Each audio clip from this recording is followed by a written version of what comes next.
Depuis 24 ans que ce jumelage existe, nous avons fait beaucoup de choses, mais on a essayé de renforcer aussi la bibliothèque de français de Tibériade, qui est la plus importante d'Israël. Alors, j'espère que ces liens d'amitié continueront avec Hélène Mandrou, et je n'en doute pas. Sachez qu'en ce qui concerne la région, vous pouvez aussi compter sur nous. Hélène était là lors de la dernière guerre, et moi je me souviens être à Tibériade lors de la guerre des 6 jours. Et c'est là que je me suis fait un ami. Je vais vous dire qui c'est. Nicolas Sarkozy. Et oui, parce qu'on n'est pas du même bord, mais pour Israël, on est du même bord.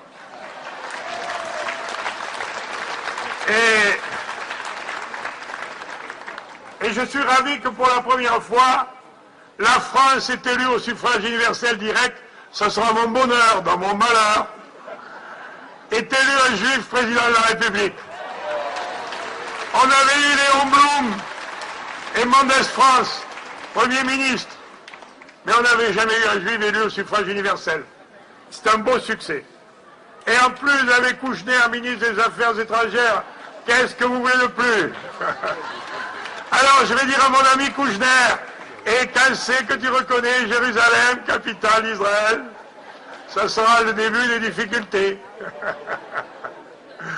Bon, eh bien, voici quelques mots. Et puis, je voudrais vous dire aussi 2-3 mots d'Israël avant de parler de Montpellier. Je suis heureux qu'un homme que j'aime beaucoup, que je ne peux pas dire que je suis son ami, il ne faut pas exagérer, mais je l'ai rencontré 5 ou 6 fois, un des vétérans d'Israël, de la fondation d'Israël, Pérez. Je suis heureux qu'il ait été élu président de la République. Ça me fait très plaisir et j'espère le saluer lors de ma prochaine visite en Israël. Et puis j'ai un autre ami, mais je ne vais pas vous mêler de vos affaires intérieures. Mais je connais bien l'ami Barak et je suis heureux de voir sa restante nomination à la tête d'un parti israélien que j'aime. Donc voilà quelques mots sur l'actualité d'Israël. Pour ce qui concerne l'essentiel de ce pays, vous savez qu'ici, nous sommes une zone libérée des Eretz Israël depuis 30 ans. Alors, je voudrais vous dire que nous, pour le mur que vous érigez contre les attentats, à l'époque où tout le monde hurlait, nous avons ici à Montpellier soutenu la faction de ce mur, parce que bien sûr, je sais bien que ça ne faisait pas un plaisir fou aux Israéliens de faire un mur, mais c'était la seule façon d'éviter des dizaines de victimes innocentes, semaine après semaine. Ce mur était justifié, et il est tellement justifié qu'il a fait tomber de façon extraordinaire le nombre des attentats meurtriers en Israël. Alors ce que je vous souhaite un jour, la paix revenue, c'est que vous le détruisiez, mais pour le moment, finissez-le. Si malgré tout, vous pouvez un jour, dans 2 ans, dans 5 ans, dans 10 ans, parce que c'est un long processus, vous pouvez un jour faire la paix avec les Cisjordaniens d'Abou Mazen, c'est tout le bonheur que je souhaite à Israël, parce que je sais qu'Israël, c'est un petit État qui a quelques millions d'habitants, au milieu plus de 200 millions d'Arabes, qui ont toutes les terres qu'il faut pour assurer le développement. D'ailleurs, regardez, les seuls qui aient laissé les Palestiniens dans les camps, c'est les Libanais. Mais ailleurs, les Palestiniens, qui sont souvent des gens intelligents, se sont investis dans la population et le développement économique, en Égypte, en Jordanie, voire en Syrie.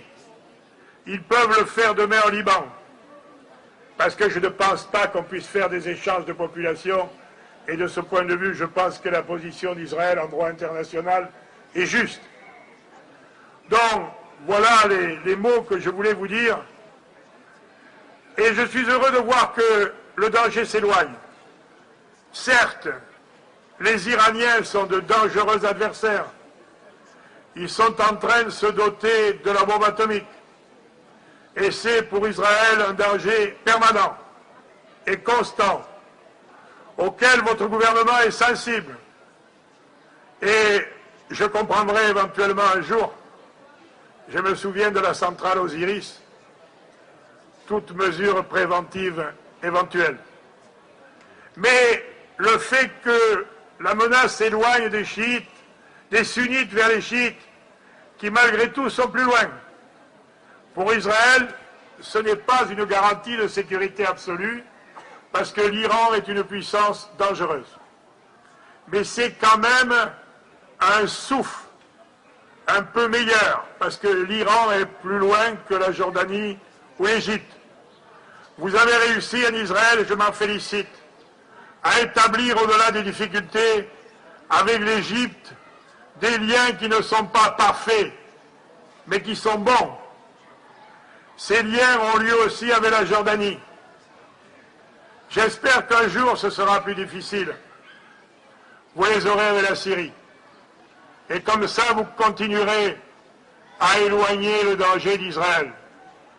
En tout cas, je voudrais terminer en vous disant qu'ici, à Montpellier, dans la région, nous sommes nombreux.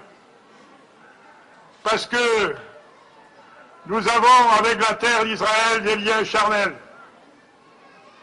Mon père est mort peu avant d'être fait juste, mais moi, dans ma famille, j'ai connu les Juifs quand j'avais 3 ou 4 ans, quand mes parents accueillaient les Juifs en fuite vers l'Espagne, dans notre maison de Puylaurens. Et après, nous avons salué le départ de l'Odyssée de Sète vers Chypre et vers Israël, depuis les camps de Vieux-le-Fort ici, où ceux qui sortaient des camps de concentration ont trouvé une terre et un pays en Israël. Et c'est au nom de cela que nous, Français, en tout ça, tous ceux qui se réclament de l'âme de la résistance, et je voudrais vous dire, moi qui ne suis pas de son bord, alors qu'il vient de quitter le pouvoir, je voudrais saluer l'ancien président de la République, Jacques Chirac, qui a eu le courage, pour la première fois en France, de condamner le régime de Vichy. Ça, c'est une avancée historique essentielle